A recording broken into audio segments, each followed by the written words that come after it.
Dermotec, un podcast de dermatología hecho por dermatólogas.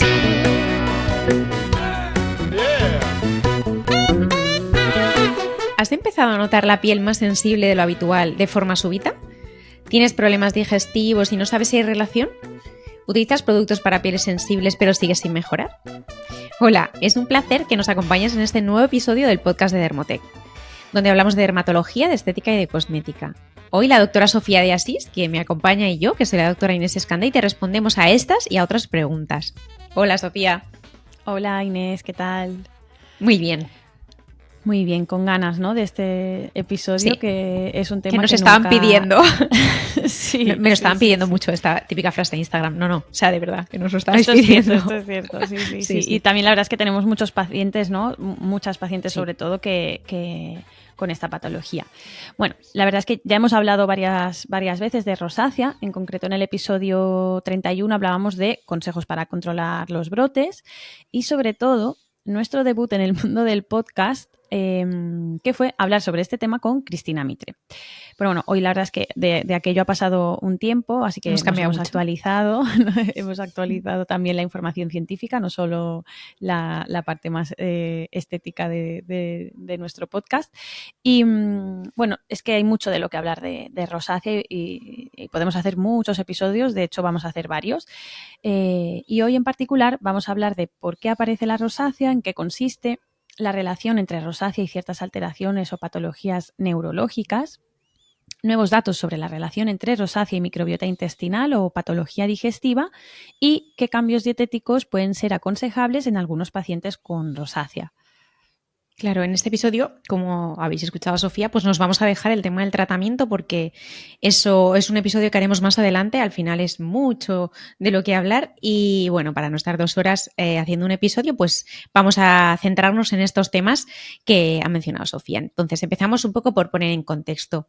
La rosácea afecta a un porcentaje considerable de la población. Algunos artículos dicen que podría ser hasta un 5,5% de la población, que no es poco, y sabemos que suele comenzar entre la tercera y cuarta década de la vida, y aunque siempre se suele mencionar que es más frecuente en el sexo femenino, también hay algunos estudios que se han hecho diciendo que es comparable la incidencia entre ambos sexos, aunque casi todos los estudios siguen apuntando a que probablemente las mujeres tengan más rosácea.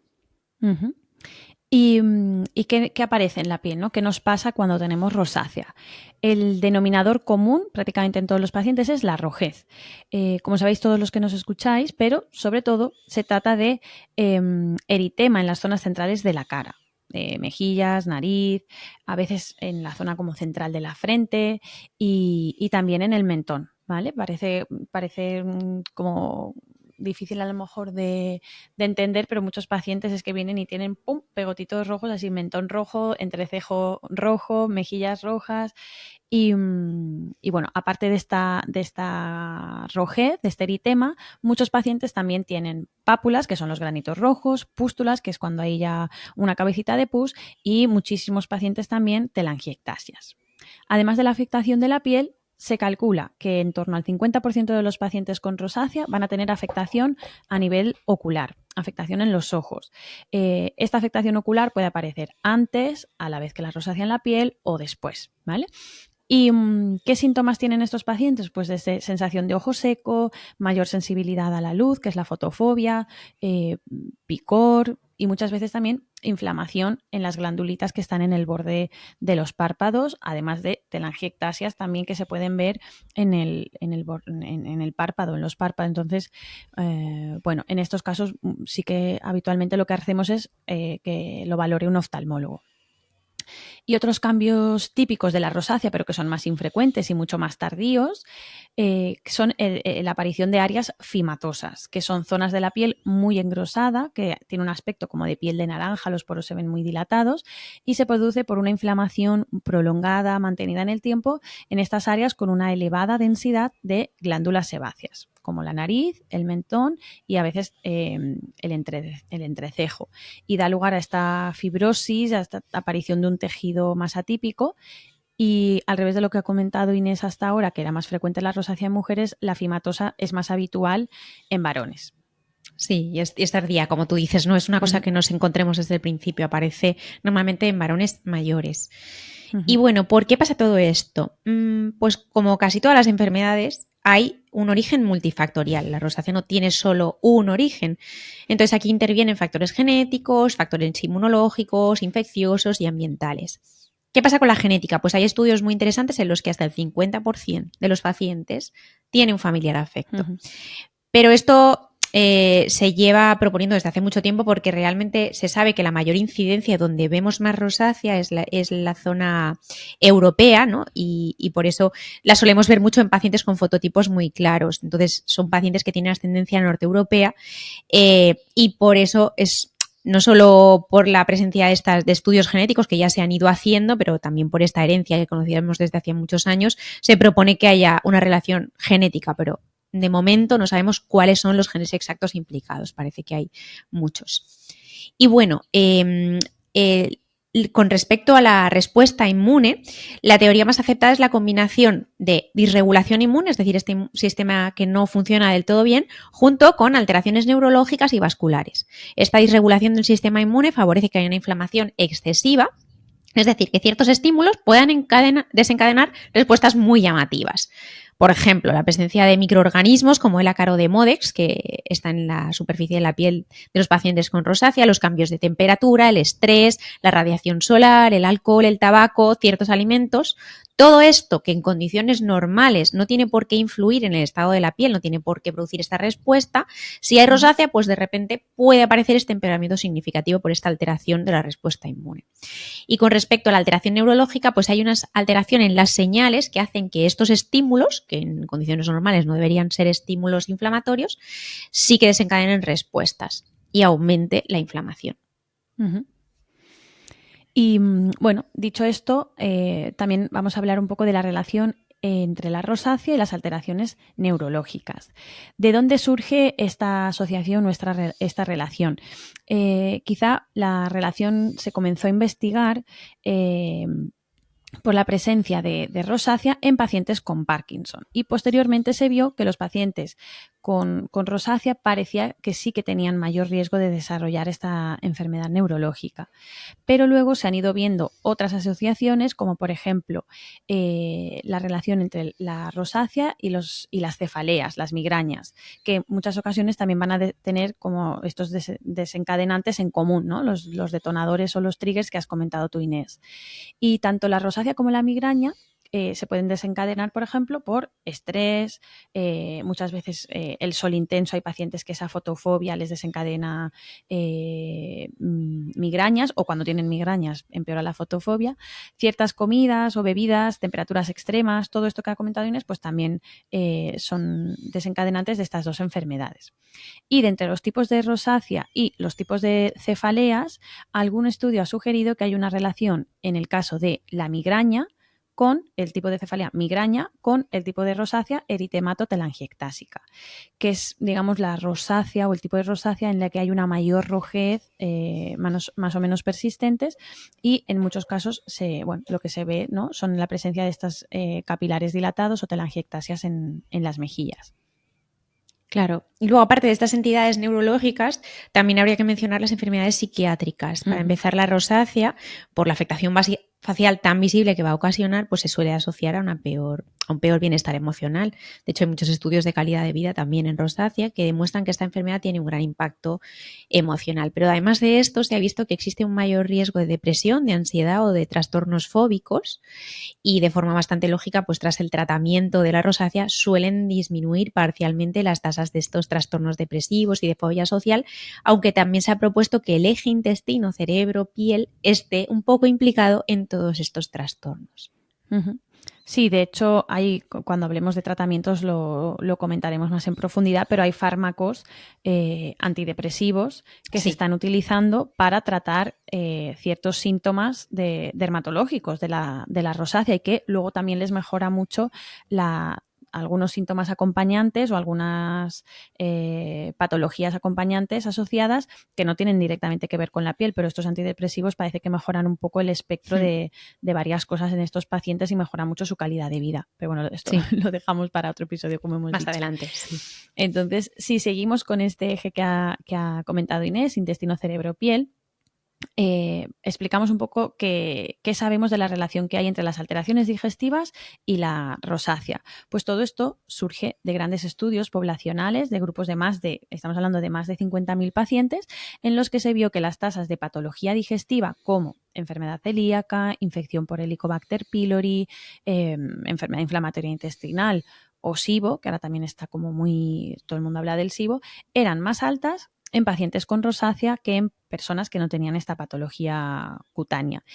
Y esto ha hecho que la investigación en la relación entre lo que es la piel y el sistema digestivo en el ámbito de la rosácea haya crecido muchísimo en los últimos años y se esté desarrollando mucho este campo. Yo tengo pacientes que también cuando tienen rosáceas de difícil control, etcétera, preguntas por clínica digestiva. Muchos pacientes sí que tienen clínica digestiva, entonces está más claro, pero a veces rosáceas que no acaban de ir bien del todo, incluso asintomáticas, yo les digo que consulten con un digestivo por si puede hacer alguna valoración un poco de lo que es la flora o alguna cosa que a lo mejor no le esté dando mucho síntoma, pero sí que tenga alguna alteración de la microbiota.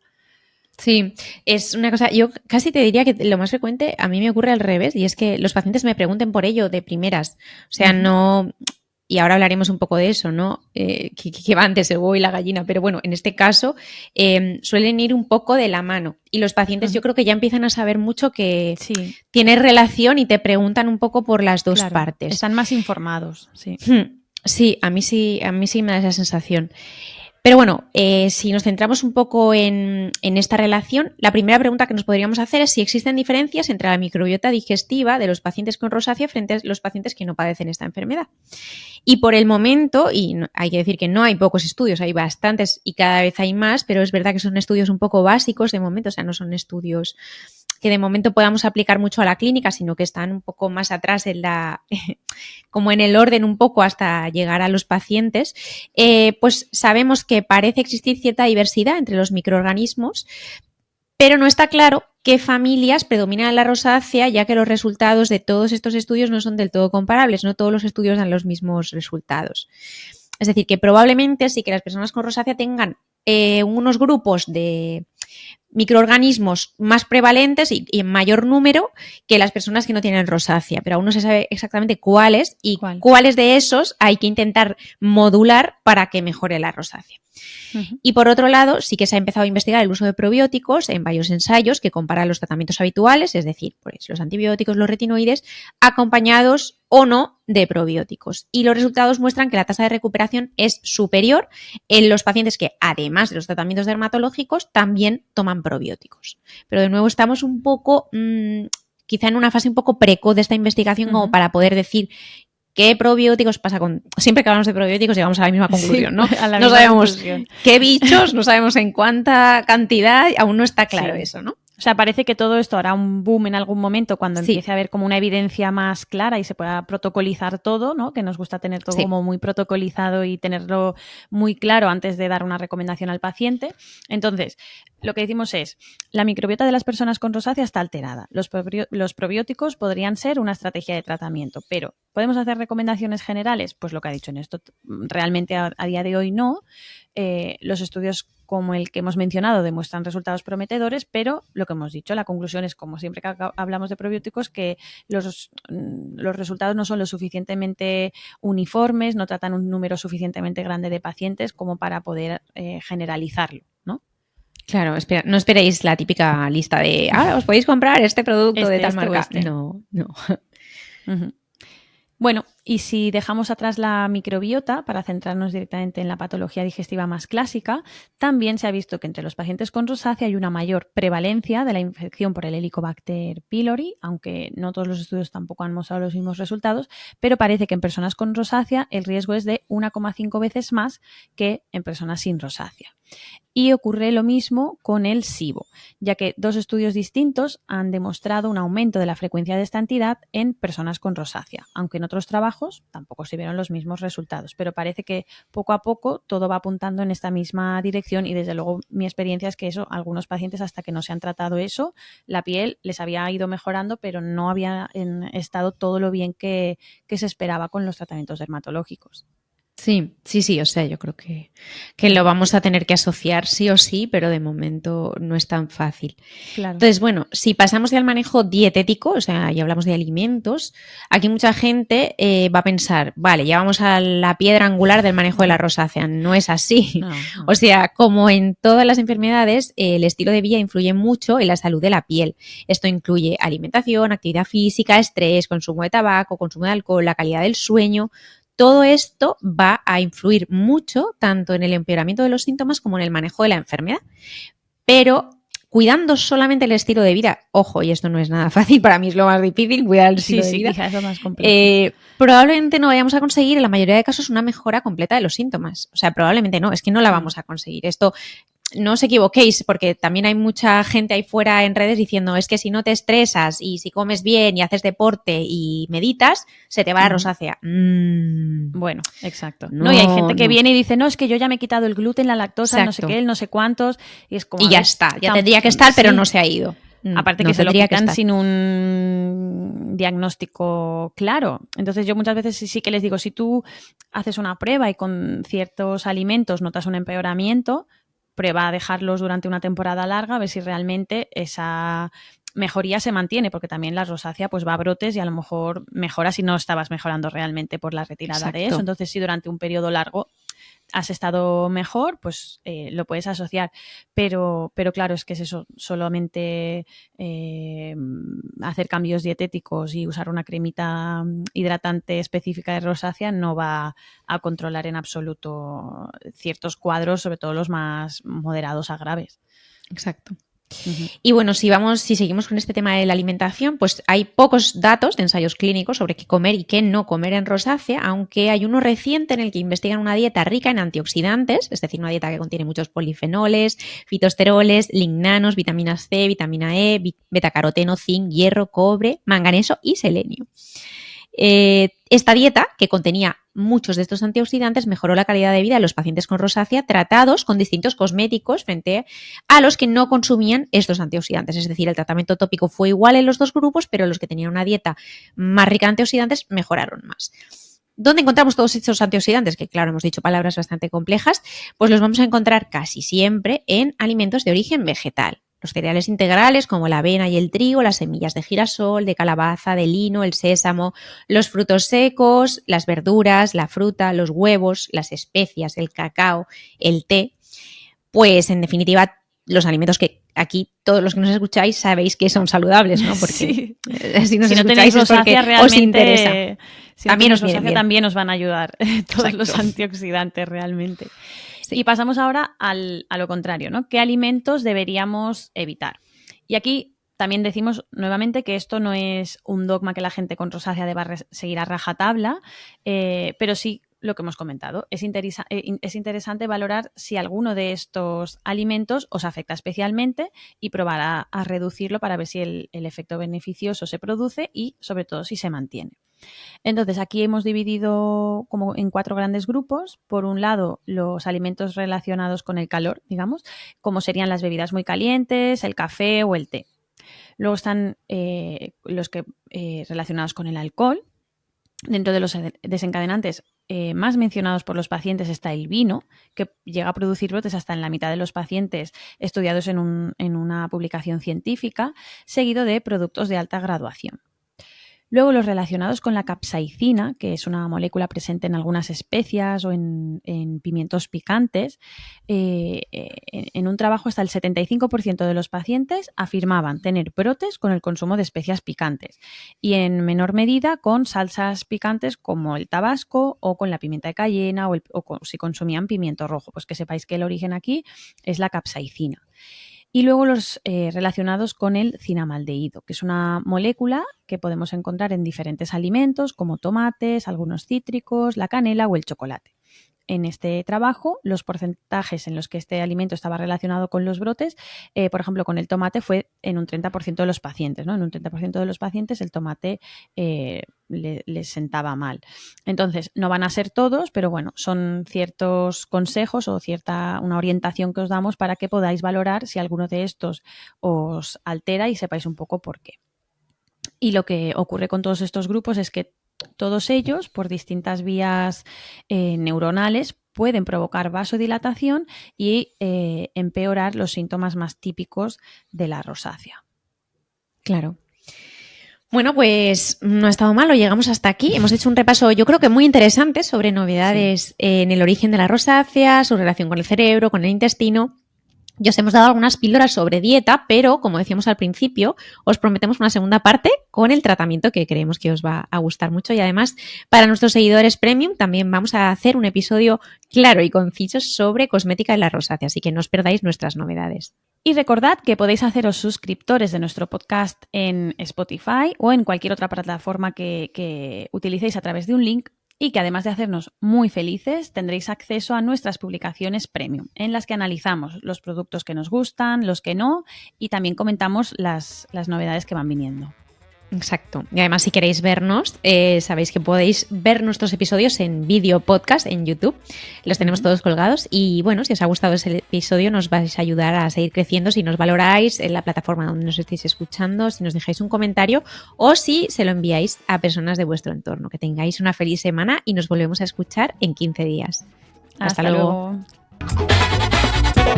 Más información en dermotech.com.